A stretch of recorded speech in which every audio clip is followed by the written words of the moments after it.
Magandang araw po sa iyo, aming maganda at matalino sa Araling Panlipunan na si Ma'am Marisol Gortiza Batayan.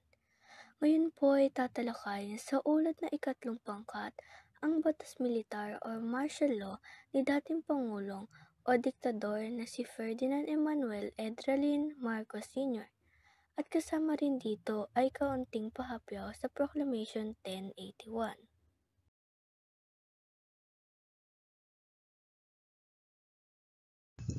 Malikling balik-aral mula 1965 hanggang 1972. Si Ferdinand Emmanuel Edralin Marcos Sr. ay ang ika-10 Pangulo ng malayang bansa ng Pilipinas. Siya ay nahalal sa kanyang unang termino noong ika-30 ng Disyembre 1965 at pinatila pagkapangulo sa loob ng 2 pang termino. Nagkaroon siya ng maraming proyekto upang makinabang ang Republika katulad ng Green Revolution o Luntiang Revolusyon. Binalak din niyang itayo ang Philippine Islands ng sarili nitong nuclear power plant sa Bataan. Siya ay napektuhan ng mga Marcos cronies na pumalibot sa kanya at ang mga ito ang dahilan kung bakit ipinataw ni Pangulong Marcos ang batas militar o martial law noong 1972.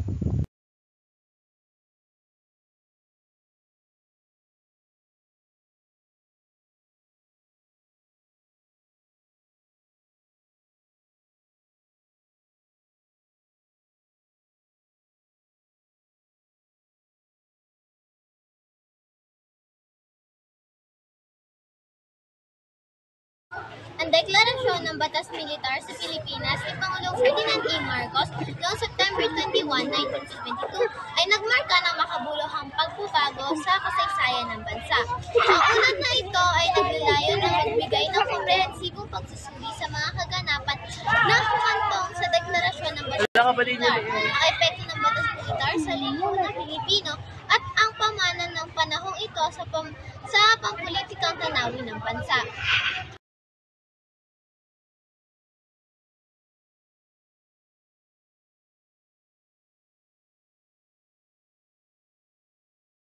Pilipinas noong dekada 60. Sa panahong ito, ang bansa ay nakikipagbuno sa iba't ibang sosyo-politikal na hamon. Kabilang ang malawakang korupsyon, hindi pagkakapantay-pantay sa lipunan, at mga armadong salungatan sa mga komunista at Muslim na separatistang grupo. Ang pampulitikang tanawin ay nailalarawan sa pamamagitan ng matinding pakikibaka sa kapangyarihan at isang lumalagong pakiramdam ng kaguluhan sa gitna ng populasyon ng Pilipinas.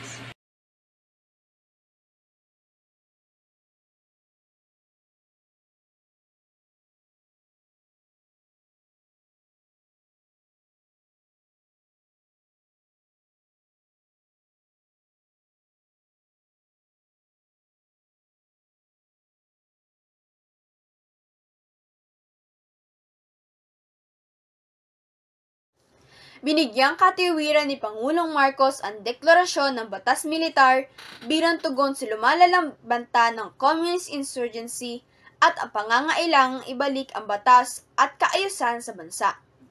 Binanggit niya ang lumalalang sitwasyong pansiguridad, kawalan tatag ng ekonomiya, at pagkasira ng mga demokratikong institusyon bilang mga pangunahing dahilan sa pagpapataw ng pamumuno ng militar. Gayunpaman, maraming kritiko ang nangangatwiran na ang tunay na motibo sa likod ng batas militar ay upang patatagin ang kapangyarihan ni Marcos at supilin ang pampulitikang oposisyon.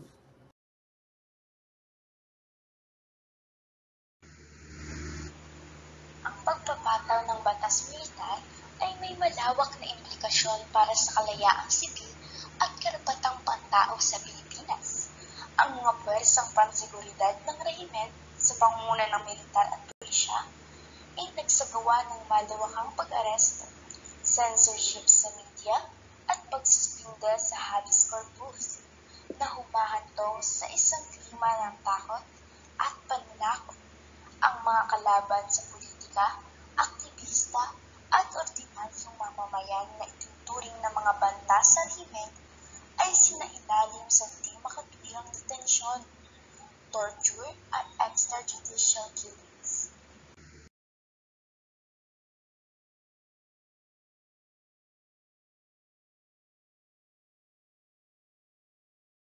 Malaki rin ang epekto ng martial law sa ekonomiya at lipunan ng Pilipinas.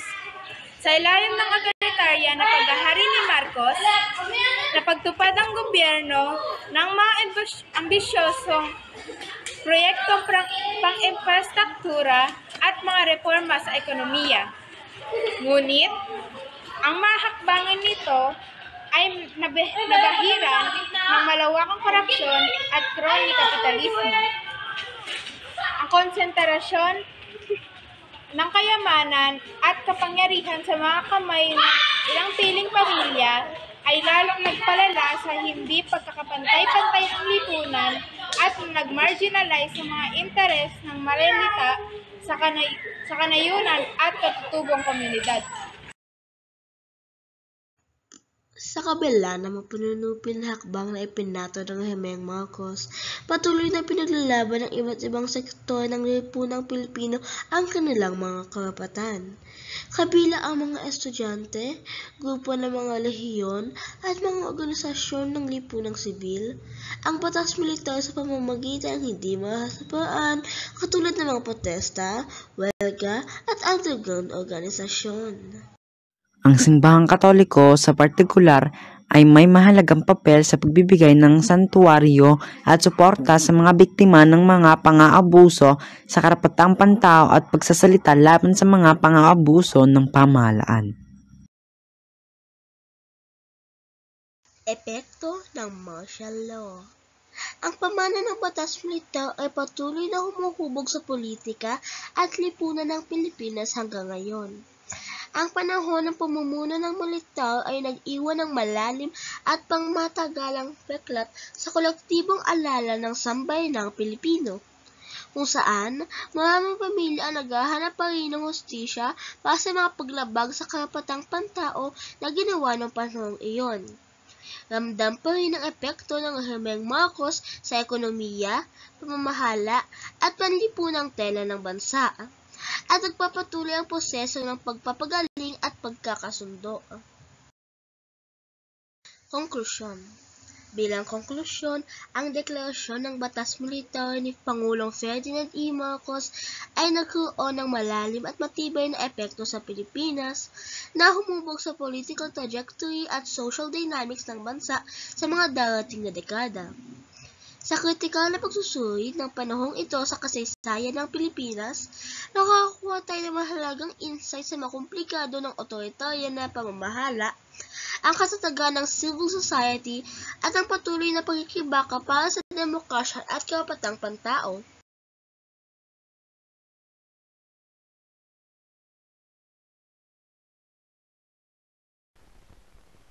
The proclamation of martial law is not a military takeover. I, as your duly elected President of the Republic, use this power which may be implemented by the military authorities, but still is a power embodied in the Constitution to protect the Republic of the Philippines and our democracy.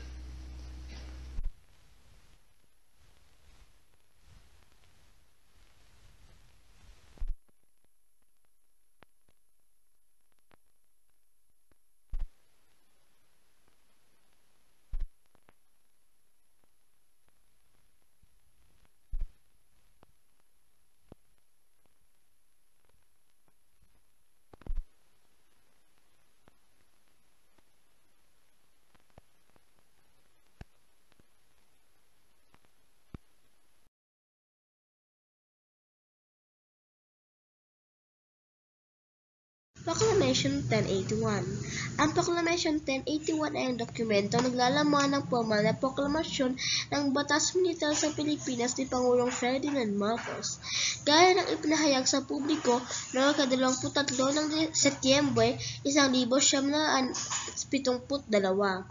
Ang proklamasyon ay nagmamarka ng 14 na taon na otoritarya na pamumuno na kinabibilangan ng 8 taon ng batas militar. Nagtatapos noong Enero 17, 1981 sa pamamagitan ng proklamasyon bilang 2045 na sinundan ng 6 pang taon kung saan napanatili ni Marcos ang lahat ng kanyang kapangyarihan bilang diktador. Halos isang dekadang tumagal ang martial law sa bansa sa bisa ng Proclamation 1081. Hanggang ngayon, magkakaiba ang opinyon ng mga Pilipino sa mga nangyari noong panahong iyon. Narito ang report. Sa loob ng halos isang dekada, ang mga salita ni Pangulong Ferdinand Marcos ang naging batas sa Pilipinas. Dahil sa pinirmahan niyang Proclamation 1081, nagkaroon siya ng kapangyarihang kontrolin ang iba't ibang sangay ng pamahalaan. Pero ito rin daw ang naging dahilan kung bakit nayurakan ang karapatan ng maraming mamamayan. Ang mga hinihinalang kaaway ng gobyerno mula miyembro ng simbahan hanggang estudyante at guro, inaresto. Tulad ni ngayoy Commission on Human Rights Chairperson Eta Rosales. Isa siyang guro noon na dinakip at pinahirapan. Tinali na wires dito tapos lahat. So buong katawan mo, kinukuryente nila, tapos ginagano yung battery. Talagang sisigaw ka talaga, sisigaw ka. After that, tapos sexual molestation yan. Tapos tinapon ka sa isang lugar, dun sa isang sulok. Sa Pasig yan may safe house. Ang tawag nila safe house. Tawag ko diyan torture chamber. Kasi din sila nagto-torture.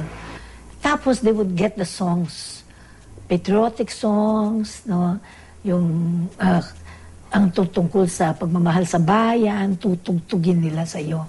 To haunt you, to taunt you, to mock you. Yun, dehumanizing yun.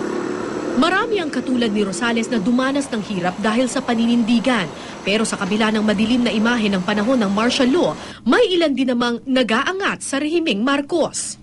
Ang pamumuno raw noon ni Marcos ang nagtulak para makilala ang Pilipinas sa buong mundo.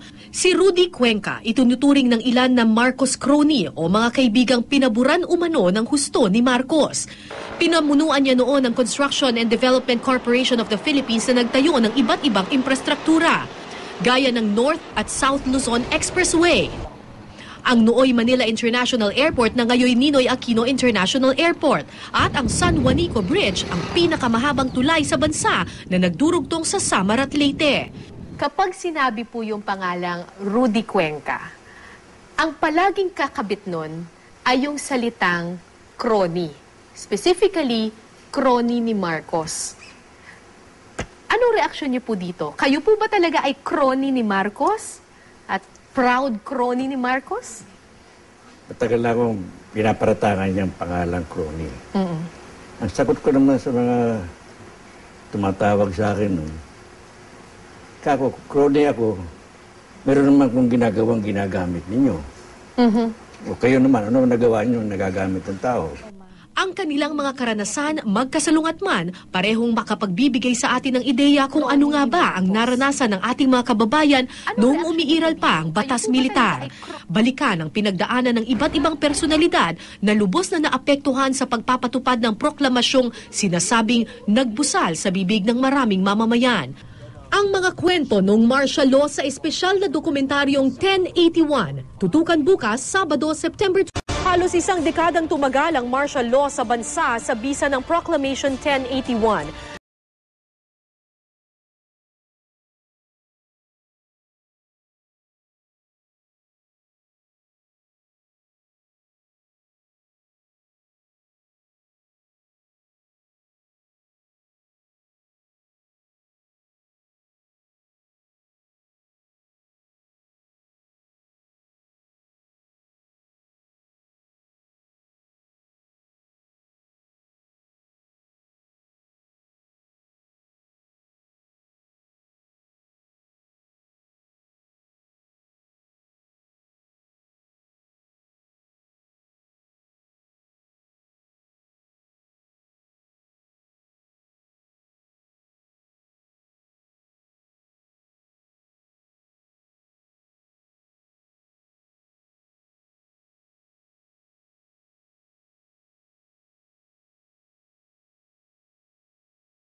And so it is that as I promised all of you, my countrymen, on that fateful morning of September 23, 1972, when I announced the proclamation of martial law, which had been signed by me before, with your support, placing myself, my life, and my family's life and honor on the judgment of history, that when the time came when I must or we must end martial law, and that time could not be foreseen then, I would be the first to move and initiate the termination of martial law.